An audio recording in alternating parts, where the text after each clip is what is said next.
Students, पिछले class में हम लोगों ने बेसिडियोमाइसीट्स में जो दो मेन स्पीसीज है जिसका हम लोग स्टडी करते हैं वो है एक पिछले क्लास में जो हम लोगों ने स्टडी किया उसका नाम था एगेरिकस। एगेरिकस में हम लोगों ने देखा था कि क्या क्या कैसे कैसे कौन कौन सा पार्ट है, इडिबल एगेरिकस कौन सा है, तो उसमें एगेरिकस बिस्पोरा था या और भी उसके स्पीसीज थे, वो बहुत इंपॉर्टेंट था। जो सबसे पॉइजनस एगेरिकस होता है उसका नाम याद रखना है।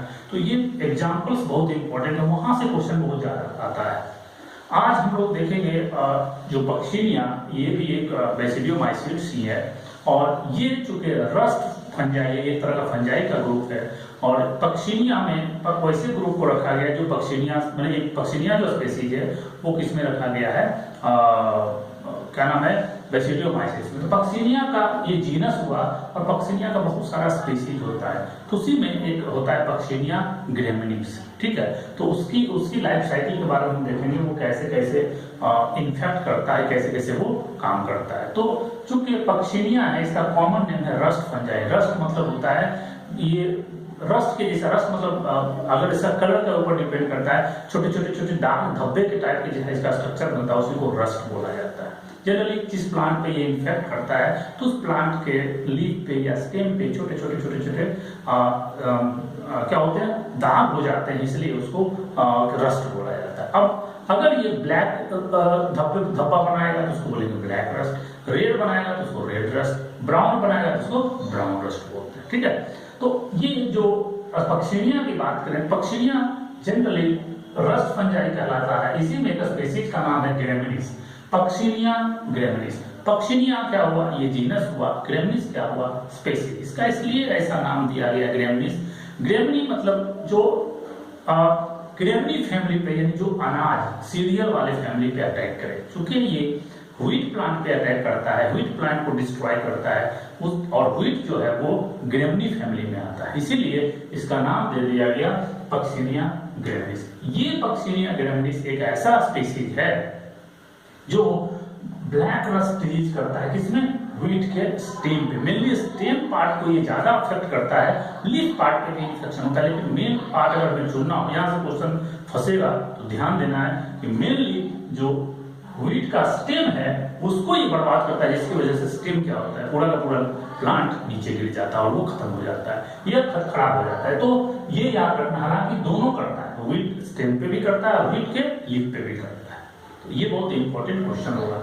नेचर की बात करें, मतलब पक्षियां ग्रेमिनीज किस नेचर का होगा, तो ग्रेमिनीज की बात है तो ये ऑब्लिगेट पैरासाइट होता है। ऑब्लिगेट पैरासाइट का मतलब ये होता है कि ये सिर्फ और सिर्फ गेहूं यानी व्हीट के प्लांट को ही इन्फेक्ट करेगा, किसी और को इन्फेक्ट नहीं करेगा। ऑब्लिगेट का मतलब ये हुआ। और फैकल्टेटिव का मतलब है कि समय पर क्या नाम है, व्हीट को भी मार दिया, समय पर चावल को भी मार दिया। अगर व्हीट प्लांट वहां हम लगाना छोड़ देंगे तो क्या होगा, चावल पे चला गया, इसको बोलते हैं फैकल्टेटिव। लेकिन अगर हम उस एरिया से व्हीट हटा दें तो इसके स्पीसीज खत्म हो जाएगी, ये ग्रो नहीं कर पाएगा, इसीलिए इसको कहा जाता है क्या, ऑब्लिगेट पैरासाइट। क्लियर। अब बात करते हैं, चूंकि ये अपना लाइफ साइकिल दो होस्ट पे पूरा करता है, यानी कुछ लाइफ साइकिल का किस पे, व्हीट प्लांट पे शो करता है और एक प्लांट और है जिसको बोलते हैं बारबेरी प्लांट। तो दो प्लांट पे ये अपना लाइफ साइकिल कंप्लीट करता है, इसलिए इसको बोलते हैं heteroecious fungi. Heteroecious fungi are those fungi which complete their life cycle on two host. First host is wheat और second host is barberry plant. अब सवाल ये उठता है कि फर्स्ट व्हीट को ही क्यों बोलेंगे, फर्स्ट बारबेरी को क्यों नहीं बोलते हैं। तो हम फर्स्ट उसको बोलते हैं जहां पे सेक्सुअल लाइफ साइकिल चलती है। हम प्लाज्मोडियम की जब स्टडी करेंगे मलेरिया के बारे में तो हम आपको बताएंगे कि मलेरिया में जो सेक्सुअल साइकिल होता है वो ह्यूमन में होता है, इसलिए जो प्राइमरी होस्ट बोला जाता है किसको, ह्यूमन को, और सेकेंडरी होस्ट किसको बोला जाता है, फीमेल एनोफिलिक मॉस्किटो, ठीक है। तो चूंकि प्राइमरी होस्ट व्हीट प्लांट इसलिए बोला जाता है क्योंकि इसमें ही सेक्सुअल साइकिल चलता है, कहां पे, ये व्हीट के लीफ पे या स्टेम पे, ठीक है। चूंकि ये व्हीट जो है वो ग्रेमिनी फैमिली से बिलोंग करता है, इसीलिए इसका नाम दिया गया पक्षियां ग्रेविस। और सेकेंडरी होस्ट कौन होगा? ये बारबेरी प्लांट। बारबेरी प्लांट जो होता है वो हिली एरिया में ही ग्रो करता है, इसीलिए हिली एरिया में अगर आप गेहूं लगाते हैं, व्हीट लगाते हैं, तो वहां पे ये डिजीज जो है पक्सिनिया ग्रेविस का black rust disease hilly area में जो व्हीट प्लांट है वहीं पे ये इन्फेक्शन होता है। क्यों? क्योंकि बारबेरी प्लांट वहीं पे मिलता है, जो मैदानी एरिया है या और जो जनरल एरिया है वहां पे ये नहीं मिलता है। ठीक, तो ये हो गया लाइफ साइकिल। लाइफ साइकिल के लिए दो होस्ट रिक्वायर, बारबेरी चाहिए और व्हीट चाहिए। या तो आप पूरे पहाड़ से जो हिली एरिया है पूरे हिल से खत्म कर दीजिए, किसको? बारबेरी को, तो अपना लाइफ साइकिल पूरा नहीं करेगा। नहीं तो फिर गेहूं ही मत लगाइए। तो ये कॉन्सेप्ट देने वाले साइंटिस्ट थे कि भाई बारबेरी प्लांट को आप हिल एरिया में मत लगाइए, क्योंकि वहां पे व्हीट प्लांट को हिली एरिया में मत लगाइए, क्योंकि वहां बारबेरी प्लांट इतना ज्यादा है कि आप उसको रिमूव नहीं कर सकते हैं, तो व्हीट लगाना ही बंद कर दीजिए। ये एक साइंटिस्ट थे जिनका नाम था प्रोफेसर केसी मेहता। इन्होंने सबसे पहले first Indian scientist work on Puccinia and explain there life cycle. इसकी लाइफ साइकिल, ये जो पूरी लाइफ साइकिल दिया हुआ है यहाँ पे, ये सबसे पहले एक्सप्लेन करने वाले साइंटिस्ट का नाम था प्रोफेसर केसी मेहता, और इन्होंने ही इसके लाइफ साइकिल को डिस्क्राइब किया और उन्होंने बताया कि आप वहां पे इसको ग्रो मत कराइए। अब सवाल उठता है भाई इन्होंने इसकी लाइफ साइकिल को क्या क्या देखा? तो इन्होंने जब स्टडी किया तो उन्होंने देखा व्हीट प्लांट के स्टेम एंड लीफ पे जनरली जनवरी टू मार्च में इन्होंने देखा कि जनवरी में जो पक्सिनिया इसके ऊपर आ रहा था वो क्या करता है? Formation of urediospores. वो यूरोडोस्पोर्स क्या होता है? छोटे छोटे एक स्पोर्स होते हैं जो N+N के फॉर्म में रहते हैं, इसको बोलते हैं डाइकैरियोन, यानी दोनों का न्यूक्लियस अभी फ्यूज नहीं किया है। This is called urediospores. और कहां बनेगा? यूरोडोसोरस। यानी जो स्पोर्स यूरोडोसोरस में बने उसको यूरोडोस्पोर्स बोलते हैं। यानी यूरोडोस्पोर्स कहां होगा? स्टेम और लीफ पे क्या करेगा? जनवरी के महीने से डेवलप होना शुरू होगा। कौन? यूरोडोस्पोर्स। लेकिन मार्च यानी जनवरी से मार्च के बीच में इसका लाइफ साइकिल होता है किसके ऊपर? व्हीट के प्लांट।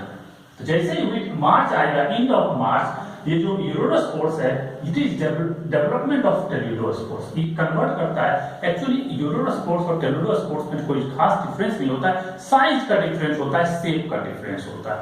तो now this urediospores is converted into teliospores. Teliospores भी क्या होगा? N+N के फॉर्म में होगा और कहां डेवलप करेगा? टेलुडोसोरस। क्लियर? अब देखो ये टेलुडोसोरस में टेलुडोस्पोर्स जो है वो N+N के फॉर्म में है अभी जो है एंड ऑफ द मार्च। कहां पे है ये? व्हीट प्लांट के लीफ या स्टेम पे। क्लियर?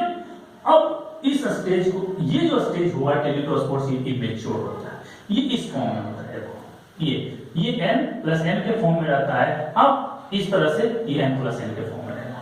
इसमें एक मेल की तरह होगा, उसको एक मेल की तरफ होगा, उसको निगेटिव कह सकते हैं या पॉजिटिव, जो कहना चाहिए। तो एक मेल की तरफ ट्रीट होगा, एक फीमेल की तरफ ट्रीट होगा, N+N। और ये N+N क्या होगा? अब कंबाइन करेगा और ये क्या बनाएगा? टेलुडोस्पोर्स। यानी अब ये टेलुडोस्पोर्स जो N+N के फॉर्म में था, अब ये कन्वर्ट हो गया टेलुडोस्पोर्स 2N के फॉर्म में। अब ये हो गया मैच्योर। यानी 2N जैसे ही बनेगा ये मैच्योर। यहां से क्वेश्चन पूछेगा कि इमेच्योर टेलुडोस्पोर्स किस फॉर्म में होता है? N+N के फॉर्म में। और मैच्योर जो होगा वो 2N के फॉर्म में होता है। अब ये मैच्योर टेलुडोस्पोर्स कहां गिर गया? सॉइल में। ध्यान देने की बात है, टेलुडोस्पोर्स जो मैच्योर है वो सॉइल पे गिर गया और सॉइल पे ये कन्वर्ट हो जाता है टेलुडोस्पोर्स। ये टेलुडोस्पोर्स में रिडक्शनल डिवीजन होता है। रिडक्शनल मतलब मियोटिक डिवीजन। मियोटिक में मियोसिस होने के बाद जो डिप्लॉयड है, तो फिर से हम जानते हैं कि जब मियोसिस होता है तो हैप्लॉयड बनता है। तो ये क्या बनाएगा?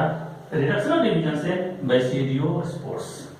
सॉइल में बेसिडिया डेवलप होता है। ये जो टेलुडोस्पोर्स है पूरा का पूरा गिरता है, ये पूरा लीफ के साथ नीचे गिरता है और वहां पे ये क्या बनाता है? बेसिडिया। और इसी बेसिडिया में क्या होता है? बेसिडियोस्पोर्स डेवलप होता है। और बहुत सारा बेसिडियोस्पोर्स बनेगा कहां? सॉइल में। पहले फिर क्वेश्चन यहां से आएगा कि बेसिडियोस्पोर्स कहां बनता है? सॉइल में, व्हीट प्लांट के लीफ पे, व्हीट प्लांट पे या बारबेरी प्लांट पे? और आंसर होगा सॉइल पे। और यह सॉइल अगर हटा दिया तो आप ऑप्शन उसी हिसाब से इसको कैच कीजिएगा। तो यहां से क्वेश्चन बहुत इंपॉर्टेंट है कि बेसिडियोस्पोर्स ये सॉइल पे डेवलप होता है टेलुटोस्पोर्स से, और टेलुटोस्पोर्स में रिडक्शनल डिवीजन होने के बाद कहां बनती है, बेसिडिया में बेसिडियोस्पोर्स बनता है।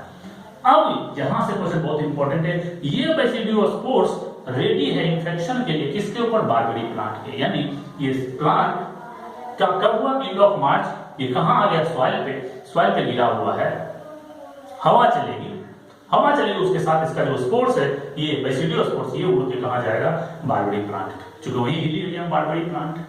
ये इन्फेक्शन हुआ जनरली बारबेरी के अपर लीफ पे, ध्यान देना ये क्वेश्चन पूछेगा कि जो बेसिडियोस्पोर्स है किस पे इन्फेक्ट करता है, यानी infective stage on barberry plant is basidiospores. दूसरा क्वेश्चन पूछेगा बेसिडियोस्पोर्स हैप्लॉइड होता है डिप्लॉइड, हैप्लॉइड होता है, कहां होता है डेवलप, सॉइल पे।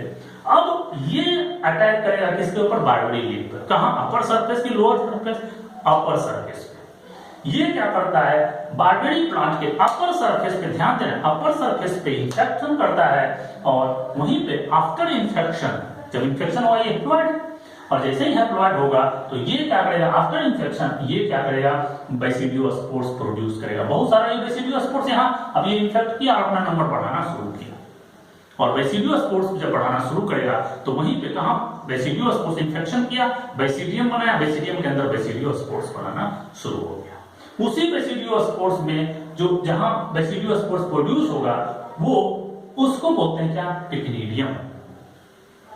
उसी बेसिडियोस्पोर्स में क्या होगा, बेसिडिया में पिक्निडियम एक स्ट्रक्चर होता है, उसी स्ट्रक्चर में क्या होता है, बेसिडियोस्पोर प्रोड्यूस होता है, और उस पिक्निडियम में, यानी जो बेसिडियोस्पोर प्रोड्यूस हो रहा है दैट इज कॉल्ड द पिक्निडियम, और पिक्निडियम में ही दो तरह के जो है स्ट्रक्चर बनते हैं। पहला स्ट्रक्चर इज कॉल्ड पिक्निडियोस्पोर्स, जो पिक्निडियम में डेवलप हो रहा है, तो पिक्निडियोस्पोर्स इसको बोलते हैं स्पर्मेटियम, इसको स्पर्मेटियम बोलते हैं, या इसको फीमेल भी बोल सकते हैं, ठीक है। तो ये स्पर्मेटियम जो है जो फीमेल की तरह ट्रीट होता है ये हैप्लॉइड होगा, और दूसरा है रिसेप्टिव हाइपर, यानी वहीं पे कुछ स्ट्रक्चर मेल की तरफ व्यवहार होगा जिसको रिसेप्टिव हाइपर बोलते हैं, ये मेल हैप्लॉइड होगा, और दूसरा पिक्निडियोस्पोर्स बनेगा वो फीमेल होगा, और ये भी हैप्लॉइड होगा। क्लियर। अब ये दोनों मिलकर क्या किया, दोनों स्ट्रक्चर, दोनों ये क्या किया, मिला, और ये स्ट्रक्चर जो बनाएगा उसको बोलते हैं डाइकैरियोटिक हाइफा। क्या बनाएगा, डाइकैरियोटिक हाइफा, किस तरह से, N+N के फॉर्म में। अब यही डाइकैरियोटिक हाइफा कन्वर्ट हो जाता है एसियोस्पोर्स में, और ये बहुत सारा, चूंकि ये डाइकैरियोटिक हाइफा बनाएगा एसिडियम, और इस एसिडियम में एसियोस्पोर्स जो कि क्या होता है, डिप्लॉयड होता है, इसके ऊपर अटैक किया। यानी डिप्लॉयड नहीं कर सकते, इसको N+N ही बोले तो बेहतर रहेगा। डाइकैरियोन स्टेज में क्या हुआ कि ये N+N के फॉर्म में एसियोस्पोर कन्वर्ट हो गया। अब ये एसियोस्पोर्स बहुत सारा बनेगा N+N के फॉर्म में, डिवाइड करेगा माइटोसिस के थ्रू, और अब ये अटैक करेगा किसके, व्हीट के स्टेम पे और ये लीफ पे। यानी अब देखो दूसरा क्वेश्चन है, infective stage on wheat is aeciospores, लेकिन infective stage on barberry plant is basidiospores.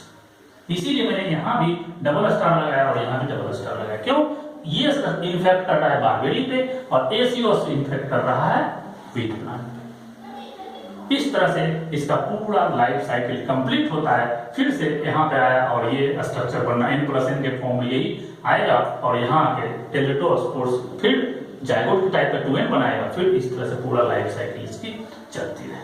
तो इस लाइफ साइकिल से क्वेश्चन एक पॉइंट से क्वेश्चन उठाया जाता है, जैसे infective stage on barberry plant क्या है, बारबेरी प्लांट पे कौन सा इन्फेक्शन कर रहा है, बेसिडियोस्पोर्स।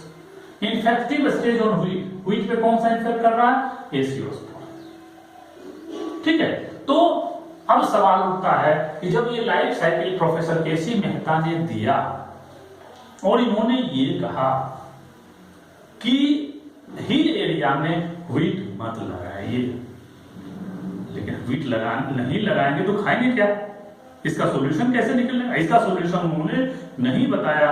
बाद में इसी पे बहुत और भी साइंटिस्ट काम कर रहे थे, नॉर्मन लोग हैं जिनको फादर ऑफ ग्रीन रिवॉल्यूशन बोला जाता है। उन्होंने फर्स्ट क्या किया, इन्होंने एक ऐसा व्हीट प्लांट बनाया जिसमें इस पक्सिनिया का कोई असर भी ना हो, और उसको जो first rest resistant variety of wheat जिसको बोलते हैं, यानी इसका ऊपर रस्ट का चूंकि कोई इफेक्ट नहीं हो रहा था इसलिए इसको बोला गया रस्ट रेसिस्टेंट वैरायटी।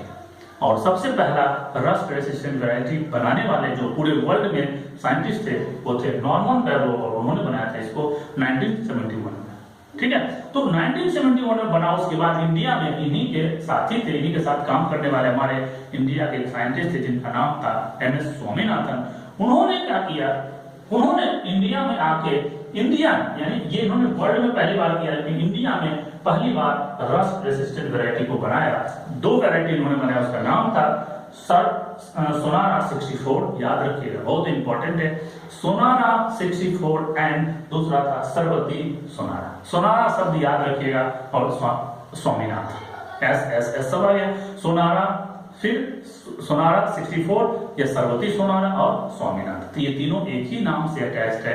तो इन्होंने सबसे पहले बनाया और जिसकी वजह से ये सारा का सारा सॉल्यूशन हमारा हो गया। अब हिली एरिया में आराम से ये वैरायटी लगाइए, व्हीट पे अटैक ही नहीं करेगा क्योंकि उसका स्पोर्स मर जाएगा, सर्वाइव ही नहीं करेगा। एसीओ स्पोर आएगा तो, लेकिन ये प्लांट में ऐसा पॉइजन निकालेगा कि मर जाएगा, सर्वाइव ही नहीं कर पाएगा। तो उसी को रस्ट रेसिस्टेंट वैरायटी बोलते हैं। अब इसी से रिलेटेड यहाँ पे और भी कुछ ऐसे हैं जो डिजीज काउज करते हैं, बहुत सारे और भी रस्ट दूसरे स्पेसीज का होता है, दूसरे वैरायटी का होता है, वो काउज करता है। जैसे red rust of T, red rust of T, T पे एक लाल कलर का रस्ट होता है। मैंने बताया कि जैसा कलर जैसा स्पॉट, अब जब उसका कलर जैसा हो उसी के नाम पर रेड रस्ट, ब्राउन रस्ट। चूंकि ये ब्लैक रस्ट कर रहा था, काला टाइप का उस पर धब्बा बन रहा था, इसलिए उसका नाम दिया गया ब्लैक रस्ट। तो रेड रस्ट ऑफ टी ये एक तरह का एलगी का इंफेक्शन है। अगर एलगी का इंफेक्शन प्लांट पे हो जाए, जनरली ये हायर प्लांट पे अटैक करता है, और हायर प्लांट में क्या आता है, टी आता है। टी का जो प्लांट है वो हायर प्लांट में आता है। हायर प्लांट में जिम्नोस्पर्म और एंजियोस्पर्म को कंसीडर किया जाता है। क्लियर? तो इसको इंफेक्ट करने वाले एक एलगी है, उस एलगी का नाम है सिफेलुरस। सिफेलुरस एक तरह का एलगी है जो हायर प्लांट में इंफेक्ट करता है, और इसकी वजह से ही टी में रेड रस्ट डिजीज होता है। क्लियर? याद करने वाला पॉइंट है, याद कर लीजिएगा, क्योंकि हायर प्लांट कभी कभी टी को हटा देगा। तो सिफेलुरस एलगी है, ये बहुत इंपॉर्टेंट है क्योंकि एलगी होते हुए इंफेक्ट कर रहा है। ठीक है, और भी कुछ है जैसे rust of linseed. Rust of linseed क्या है, ये एक तरह का मिलेपोसा लिनी के द्वारा इंफेक्ट होता है, और जिसकी वजह से क्या होता है, लिंसीड पे रस्ट लगता है। अच्छा, ये इंपॉर्टेंट है, brown leaf of spot of rice, ये बहुत इंपॉर्टेंट है, कारण कि इसी की वजह से बंगाल में बहुत बड़ा अकाल आया था जिसको बंगाल फेमाइन के नाम से जानते थे। 1934 के आसपास ये आया था, और जिसकी वजह से करीब करीब 2 से 3 करोड़ लोग मारे गए थे, भूखे मर गए थे। ठीक है, तो काफी लोग मारे गए थे जिसकी वजह से ये specially responsible for Bengal famine, और it is caused by the fungi that is called Helminthosporium oryzae. चूंकि बंगाल उसमें बहुत बड़ा हुआ करता था, बंगाल में बिहार, झारखंड, उड़ीसा और भी बहुत सारे स्टेट थे इसमें मिले हुए थे, जिसकी वजह से बंगाल बहुत बड़ा प्रोविंस हुआ करता था उस टाइम पे। और इसकी वजह से इस हेल्मिंथोस्पोडियम ओराइजी एक तरह का फंगस है जिसने पूरे जो राइस का, चूंकि ये पूरा एरिया राइस का है, यहाँ राइस बहुत ज्यादा होता है, तो पूरा राइस को ही ये खत्म कर दिया था, जिसकी वजह से खाने को मिला ही नहीं आदमी को, क्योंकि राइस ज्यादा होता है और आदमी का बहुत ज्यादा डेथ हुआ। किसकी वजह से? भूख की वजह से, भोजन नहीं मिलने की वजह से, चावल नहीं मिलने की वजह से। तो ये बहुत इंपॉर्टेंट है, brown leaf of spot of rice, ये याद रखिएगा। दूसरा है, दो और आता है, लेट ब्लाइट ऑफ पोटैटो और अर्ली ब्लाइट ऑफ पोटैटो। इसमें आप एक याद कर लीजिए, दूसरा अपने आप याद रखें। या तो अर्ली ब्लाइट ऑफ पोटैटो याद रखिए, जिसको अल्टरनेरिया सोलेनी की वजह से होता है। दूसरा नहीं तो लेट ब्लाइट ऑफ पोटैटो याद रखिए, फाइटोप्थोरा इन्फेस्टेंस, ये याद रखिएगा। ये Phytophthora infestans late blight of potato इसकी वजह से होता है। लेट ब्लाइट ऑफ पोटैटो इसलिए इसको बोला जाता है कि लाइफ के लेटर स्टेज में होता है। ठीक है, मैं जब वो सब कुछ हो जाता है तो लास्ट स्टेज में क्या होता है, ये इन्फेक्शन करता है और नए नए लीफ और new leaf and old leaf दोनों पे ये अटैक करता है। लेकिन जो अर्ली ब्लाइट ऑफ पोटैटो होता है, ये जनरली ओल्ड लीफ पे अटैक करता है, जो नीचे साइड में, स्टेम के नीचे साइड में होता है ये लीफ, उसके ऊपर ये अटैक करता है ओल्ड लीफ पे। कौन? अर्ली ब्लाइट ऑफ पोटैटो यानी अल्टरनेरिया सोलेटी। ये अर्ली, चूंकि जो ओल्ड लीफ है उसको मारना शुरू करता है और धीरे धीरे प्लांट भी साफ हो जाता है, जिसकी वजह से पोटैटो में अर्ली ब्लाइट होता है। ब्लाइट का मतलब जो होता है बुल्स आई। बुल्स आई मतलब देखेंगे उसका जो आई है वो इस तरह से दिखेगा, बाहर का इस तरह से, फिर अंदर इस तरह से, फिर अंदर इस तरह से, इसी को क्या बोलते हैं? बुल्स आई। ठीक है, तो चूंकि जो ये स्पॉट होगा अर्ली ब्लाइट ऑफ पोटैटो का वो बुल्स आई पैटर्न पे होता है, इसीलिए इसका नाम ही दे दिया है बुल्स आई डिजीज भी कहते हैं इसको। और ये क्वेश्चन आएगा कि बुल्स आई पैटर्न कौन सा होगा, लेट ब्लाइट ऑफ पोटैटो या अर्ली ब्लाइट ऑफ, तो होगा अर्ली ब्लाइट ऑफ पोटैटो। तो यहाँ से ये क्वेश्चन सारे के सारे जो फंसने होंगे वो इसी से क्वेश्चन आपका आ जाएगा, इससे बाहर क्वेश्चन आपका नहीं आएगा। तो आप इसको अटेम्प्ट लीजिए, अगर कोई प्रॉब्लम हो तो फिर हमें इन्फॉर्म करें, ठीक है।